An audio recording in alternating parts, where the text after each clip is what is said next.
ఒక గ్రామంలో రామయ్య అనే రైతు ఉండేవాడు. అతను చాలా నమ్మకమైనవాడు, కష్టపడేవాడు. పంట పండించినా, వానలేక పొలాలు ఎండిపోయినా, ఎప్పుడూ ఆశ తీయకుండా శ్రమించేవాడు. ఒక సంవత్సరం బాగా వర్షాలు పడ్డాయి. పంట అద్భుతంగా పండింది. గ్రామంలో అందరూ ఆనందించారు. కాని ఏడాది తరువాత భయంకరమైన కరువు వచ్చింది.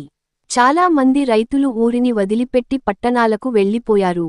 కాని రామయ్య మాత్రం ఉన్న దానితో సాగు కొనసాగించేడు. చిన్నదైనా కూడు పెడుతూ, పొలం దున్నుతూ ఎదురు చూసేవాడు. చివరికి 3వ సంవత్సరం మళ్లీ మంచి వర్షాలు వచ్చాయి. మిగతా పొలాలు ఖాళీగా ఉండగా, రామయ్య పొలం పండిపోయింది.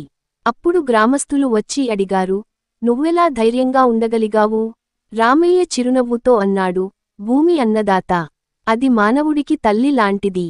తల్లి ఎప్పుడూ తన పిల్లల్ని వదలదు. మనం ఆమె మీద నమ్మకం పెడితే, ఆమె మనం వేసిన విత్తనాలను తప్పకుండా పండిస్తుంది."